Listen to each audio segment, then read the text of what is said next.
BRS party MLC Kalvakuntla Kavitha liquor స్కామ్లో arrest అయ్యి ప్రస్తుతం తిహార్ జైల్లో ఉన్నటువంటి విషయం అందరికీ తెలిసిందే. అయితే దీనికి సంబంధించి ఆమె సుదీర్ఘకాలంగా మార్చిలో అరెస్ట్ అయ్యారు. అప్పటి నుంచి ఆమె కంటిన్యూగా బెయిల్ కోసం ట్రై చేస్తూనే ఉన్నారు. అయితే ఇప్పటి వరకు ఆమెకు బెయిల్ అయితే రాలేదు. చివరికి డిఫాల్ట్ బెయిల్ కూడా ట్రై చేశారు. డిఫాల్ట్ బెయిల్ అంటే ఏదైనా సరే ఒక కేసుని విచారించడానికి నిర్ణీత సమయం అనేది ఒకటి ఉంటుంది. సో ఆ సమయం లోపల వాళ్ళు విచారించి కోర్టుకి ఛార్జ్షీట్ సబ్మిట్ చేయలేకపోతే దర్యాప్తు సంస్థ ఫెయిల్ అయినట్టుగా భావించి ఎవరైతే నిందితులు ఉన్నారో వారికి బెయిల్ ఇవ్వచ్చు. దాన్ని డిఫాల్ట్ బెయిల్ అంటారు. దీనికి కూడా ట్రై చేశారు. దాని మీద విచారణ అయితే వాయిదా పడుతూ వస్తుంది. అయితే ఈరోజు ఆమెను వర్చువల్గా ఈరోజుతో ఆమె రిమాండ్ ముగుస్తున్నటువంటి నేపథ్యంలో వర్చువల్గా ఆమెను కోర్టు ముందు సబ్మిట్ చేయడం జరిగింది. ఈ కేసుని విచారించినటువంటి రౌస్ అవెన్యూ కోర్టు ఆమె రిమాండ్ని మరలా పొడిగించడం జరిగింది. ఆగస్టు 13వ తేదీ వరకు ఆమె రిమాండ్ పొడిగించారు. దర్యాప్తు సంస్థ నుంచి వాదనలు వినిపించినటువంటి న్యాయవాదులు దర్యాప్తు కీలక దశలో ఉందని, ఈ సమయంలో ఆమెకు బెయిల్ ఇస్తే చాలా ప్రాబ్లం అవుతుంది అన్నటువంటి నేపథ్యంలో వారి వాదనలతో ఏకీభవించినటువంటి న్యాయస్థానం ఆమె బెయిల్ రిజెక్ట్ చేసి రిమాండ్ పొడిగించడం జరిగింది. ఏపీ మంత్రి కొలుసు పార్థసారథి ఈరోజు మాట్లాడటం జరిగింది. వైఎస్ఆర్ కాంగ్రెస్ పార్టీ అధినేత మాజీ ముఖ్యమంత్రి జగన్ని ఉద్దేశించి ఆయన మాట్లాడుతూ జగన్ అబద్ధపు ప్రచారాలను నిజం చేయాలని చూస్తున్నారని, తన పార్టీకి చెందినటువంటి ఒక కర్రపత్రంలా పనిచేసేటువంటి ఒక పత్రిక అలాగే ఒక టీవీ ఛానల్ పెట్టుకుని దాంట్లో అసత్యాలను ప్రచారం చేస్తున్నారని, ఏపీలో ఆరోగ్యశ్రీకి సంబంధించి ప్రభుత్వం ఎటువంటి చర్యలు తీసుకోలేదని, అంటే గత 2-3 రోజులుగా వస్తున్నటువంటి వార్తలు ఆరోగ్యశ్రీని రద్దు చేస్తున్నారు అని చెప్పి వస్తున్నటువంటి వార్తలు పూర్తిగా అవాస్తవం అని, జగన్ ప్రభుత్వం 1500 కోట్ల రూపాయలు బకాయిలు పెట్టి వెళ్ళినటువంటి నేపథ్యంలో ఆసుపత్రుల సేవలు నిలిపివేస్తే వాటిని కొనసాగించేలాగా ప్రభుత్వం చర్యలు తీసుకుంటుందని, కానీ ఈ విషయాన్ని బయటకు చెప్పకుండా ఏదో జరిగిపోతున్నట్టు గోబెల్స్ ప్రచారం చేస్తున్నారని, అలాగే గంజాయి వల్ల జరుగుతున్నటువంటి గొడవలని, వ్యక్తిగతమైనటువంటి గొడవలని పార్టీలకు ఆపాదించి రాజకీయ రంగు పులిమి రాజకీయంగా ఏదో జరుగుతున్నట్లు ఇక్కడ దాన్ని సృష్టిస్తున్నారని, జగన్కి గనక దమ్ముంటే ఇదే విషయాలను అసెంబ్లీకి వచ్చి మాట్లాడాలని, గత ప్రభుత్వంలో ఆయన అసలు ఏం డెవలప్మెంట్ చేశారనేటువంటి విషయాన్ని అసెంబ్లీ ముందు ఉంచాలని, అసెంబ్లీకి వచ్చి చర్చిస్తే అసలు విషయాలు బయటకు వస్తాయి కాబట్టి వీటి గురించి అసలు నోరెత్తట్లేదు అని చెప్పి ఆయన సవాల్ విసరటం జరిగింది. జనసేన అధినేత ఏపీ డిప్యూటీ సీఎం పవన్ కళ్యాణ్కి హైకోర్టులో భారీ ఊరట లభించింది. అసలు విషయం ఏంటంటే గత ఏడాది జులైలో వారాహి విజయయాత్ర సందర్భంగా పవన్ కళ్యాణ్ వాలంటీర్లను ఉద్దేశించి పలు వ్యాఖ్యలు చేయడం జరిగింది. ఏపీలో చాలా వరకు మహిళలు యువతుల మిస్సింగ్ కేసులు నమోదవుతున్నాయని, దీనికి సంబంధించి సంఘ విద్రోహ శక్తులకు వాలంటీర్ల నుంచే సమాచారం వెళ్తుందని, ఎంతో గోప్యంగా ఉంచాల్సినటువంటి కొంత సమాచారం వాలంటీర్ల ద్వారా తెలిసో తెలియకో చేరుతుందని, దీనికి కొంతమంది వాలంటీర్లు సహకరిస్తున్నారంటూ ఆయన అప్పట్లో చేసినటువంటి వ్యాఖ్యలు ఒక పెద్ద దుమారాన్నే లేపాయి. దీన్ని నిరసించినటువంటి వాలంటీర్లు పలు ప్రాంతాల్లో, ఏపీలోని పలు ప్రాంతాల్లో ఆయన మీద కేసులు నమోదు చేయడం జరిగింది. దీంట్లో భాగంగానే గుంటూరులో ఆయన మీద నమోదైనటువంటి కేసుని కొట్టివేయాలంటూ ఆయన ఏపీ హైకోర్టులో క్వాష్ పిటిషన్ వేయడం జరిగింది. దీనికి సంబంధించే ఈరోజు విచారణ చేపట్టినటువంటి హైకోర్టు ఈ కేసుల మీద స్టే విధిస్తూ ఉత్తర్వులు జారీ చేయడం జరిగింది. ఈ కేసుని విచారించకుండా ప్రస్తుతానికైతే స్టే విధించింది. కేసును ఒక 2 వారాల పాటు వాయిదా వేసింది. ఇంకా వివిధ ప్రాంతాల్లో ఇలాంటి కేసులే నమోదైనటువంటి నేపథ్యంలో వీటన్నింటికి సంబంధించినటువంటి వివరాలను సేకరిస్తున్నామని ప్రభుత్వం తరపు న్యాయవాదులు కోర్టుకి తెలియజేయడం జరిగింది. అన్ని వివరాలు వచ్చిన తర్వాత ఇలాంటి సమాంతరమైన కేసులు ఇంకేమైనా ఉంటే అన్నింటికీ కలిపి ఒకేసారి హైకోర్టులో విచారించనున్నట్లుగా తెలుస్తుంది. ప్రస్తుతం ఏపీలో నడుస్తున్నటువంటి వివాదం ఆరోగ్యశ్రీకి సంబంధించి. ఆరోగ్యశ్రీలో ప్రభుత్వం ప్రస్తుతం ఆరోగ్యశ్రీని అమలు చేసేటువంటి ఉద్దేశంలో లేదా అనేటువంటి అనుమానాలు తలెత్తుతున్నాయని కేంద్ర సహాయ మంత్రి పెమ్మసాని చంద్రశేఖర్ చేసినటువంటి వ్యాఖ్యలు, ప్రతి ఒక్కరూ కూడా ఆయుష్మాన్ భారత్ కార్డులు తీసుకోవాలి అని చెప్పడం ద్వారా ఆరోగ్యశ్రీకి మంగళం పాడారా అనేటువంటి అనుమానాలు తలెత్తుతున్నటువంటి నేపథ్యంలో మాజీ మంత్రి విడదల రజని స్పందించడం జరిగింది. ప్రస్తుతం ఉన్నటువంటి కూటమి ప్రభుత్వం గత ప్రభుత్వం ఆరోగ్యశ్రీలో భారీగా బకాయిలు పెట్టిందని చెప్పి చెప్తున్నారని, గతంలో చంద్రబాబు నాయుడు ప్రభుత్వంలో పెట్టినటువంటి బకాయిలను కూడా వైఎస్ఆర్ కాంగ్రెస్ పార్టీ అధికారంలోకి వచ్చిన తర్వాత చెల్లించడం జరిగిందని, అలాగే 2024 జనవరి వరకు కూడా ఆరోగ్యశ్రీకి ఉన్నటువంటి బకాయిలన్నీ కూడా తీర్చడం జరిగిందని, జనవరి తరువాత వచ్చినటువంటి వాటిని మాత్రం చంద్రబాబే తీర్చాలని, ఆ బాధ్యత కూటమి ప్రభుత్వం మీదే ఉంది, అది ఆ బాధ్యత చంద్రబాబుదే అని చెప్పి ఆమె స్పష్టం చేసింది. అలాగే ఆరోగ్యశ్రీకి ఎక్కువగా దాంట్లో మరికొన్ని జబ్బులు ఇంతకు ముందు కవర్ అవ్వనవి కూడా కవర్ అయ్యే విధంగా ఏర్పాట్లు చేసి మొత్తం 25 లక్షల వరకు ఆరోగ్యశ్రీ లిమిట్ పెంచినటువంటి ఘనత వైఎస్ఆర్ కాంగ్రెస్ పార్టీదని, అలాంటి ఆరోగ్యశ్రీని నిర్వీర్యం చేయాలని చూస్తే మాత్రం ఊరుకోము అని చెప్పి ఆమె మరొకసారి స్పష్టం చేశారు. కేరళలోని వయనాడ్ జిల్లాలో కొండ చర్యలు విరిగిపడి వరద ఉధృతికి ఎంతోమంది మరణించిన విషయం అందరికీ తెలిసిందే. ఇప్పటికీ కూడా సహాయక చర్యలు అయితే కొనసాగుతూనే ఉన్నాయి. కొద్దిసేపటి క్రితం మనకు అందినటువంటి సమాచారం ప్రకారం మృతుల సంఖ్య 180కి చేరినట్లుగా తెలుస్తుంది. అయితే దీనికి సంబంధించి కేంద్ర హోంమంత్రి అమిత్ షా పార్లమెంట్లో స్పందించడం జరిగింది. వయనాడ్లో ఇలాంటి పరిస్థితులు ఎదురవుతాయని జూలై 23వ తేదీనే కేంద్ర ప్రభుత్వం కేరళ ప్రభుత్వాన్ని హెచ్చరించడం జరిగిందని, ఈ విషయాన్ని కేరళ ప్రభుత్వం పూర్తిగా నెగ్లెక్ట్ చేసిందని, లేదంటే ఇంతటి వైపరీత్యం జరిగేది కాదని, కేరళలో జరిగినటువంటి ఘోరం తెలుసుకున్నటువంటి వెంటనే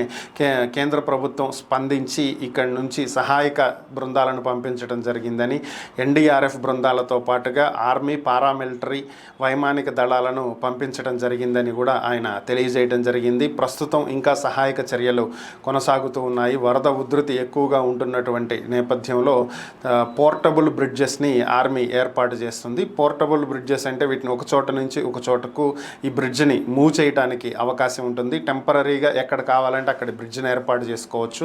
ఇలాంటి వాటిని రెండవ ప్రపంచ యుద్ధం సమయం నుంచి ఉపయోగిస్తూ ఉన్నారు.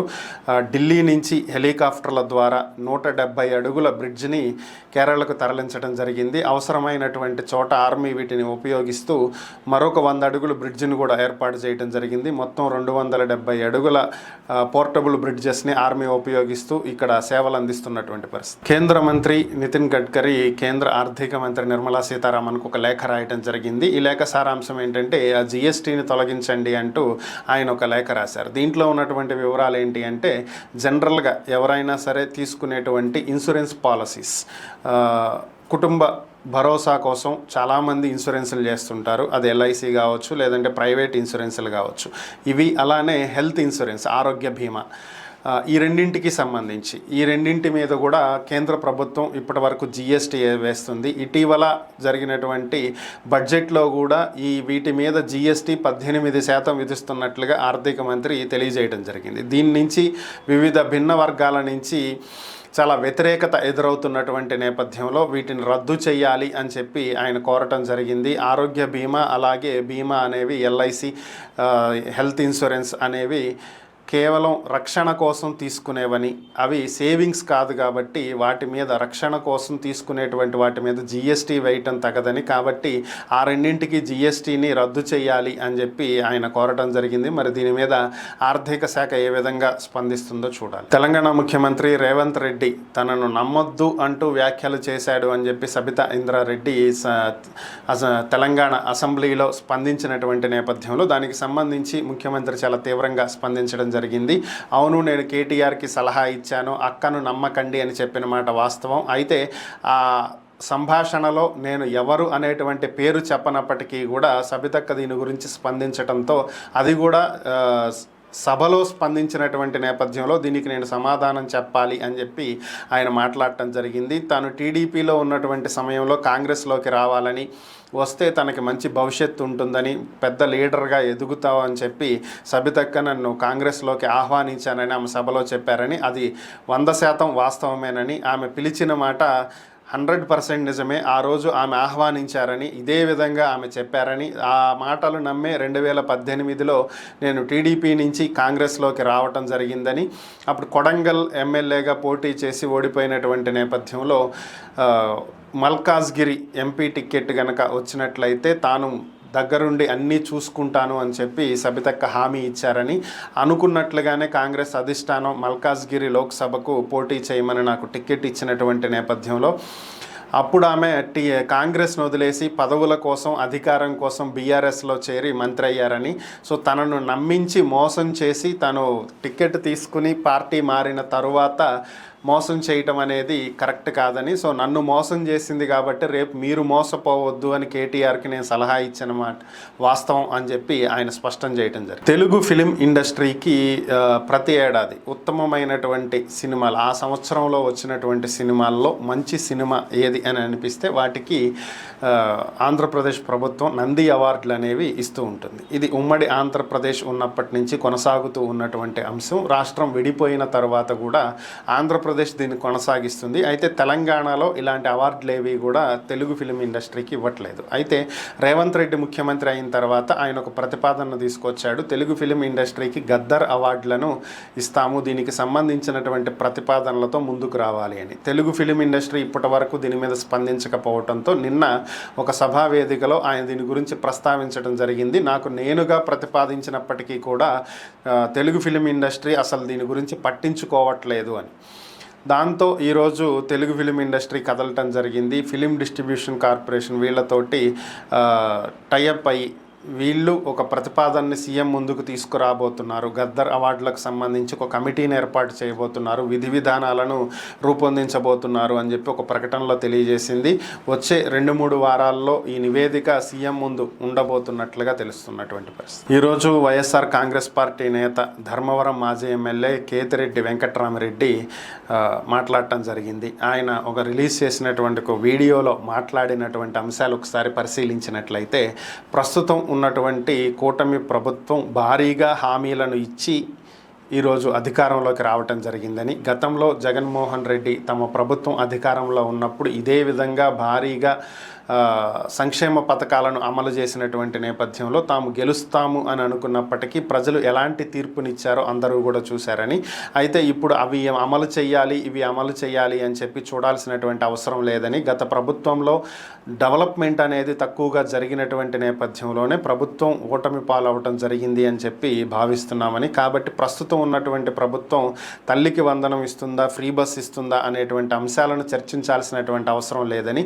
అలాంటి పథకాలు అమలు చెయ్యకపోయినా పర్వాలేదని, కానీ అభివృద్ధి మాత్రం చేయాలని ఇప్పుడు ఉన్నటువంటి కూటమి ప్రభుత్వం సంక్షేమ పథకాల మీద దృష్టి పెట్టకుండా అభివృద్ధి మీద దృష్టి పెడితే బాగుంటుంది అని చెప్పి ఆయన సలహా ఇవ్వటం జరిగింది. అలాగే ప్రస్తుత ప్రభుత్వం ఇప్పుడే ఏర్పడింది కాబట్టి, అందులోనూ ఆంధ్రప్రదేశ్ అనేది చాలా ఇబ్బందుల్లో ఆర్థికంగా ఉన్నటువంటి నేపథ్యంలో వారికి కొంత సమయం ఇవ్వాలని, ఒక ఏడాది సమయం తర్వాత దీని గురించి వారు చేసేటువంటి పనుల గురించి మనం ప్రశ్నిస్తే బాగుంటుంది అని చెప్పి ఆయన స్పందించడం జరిగింది. వైసీపీ అధినేత ఏపీ మాజీ ముఖ్యమంత్రి జగన్మోహన్ రెడ్డి ఈరోజు తాడేపల్లిలోని ఆయన క్యాంప్ కార్యాలయంలో పార్టీ కార్యకర్తలు, పార్టీ నాయకులు, అలానే పార్టీకి చెందినటువంటి పలువురు నేతలు, ప్రజలతో కూడా ఆయన మాట్లాడటం జరిగింది. వీరందరితో ఆయన ఒక్కొక్కరిని పేరున పలకరించడం, ప్రతి ఒక్కళ్ళతోటి మాట్లాడటం జరిగింది. దేనికి భయపడాల్సినటువంటి అవసరం లేదని, అందరికీ తాను అండగా ఉంటాను అని చెప్పి భరోసా ఇవ్వటం జరిగింది.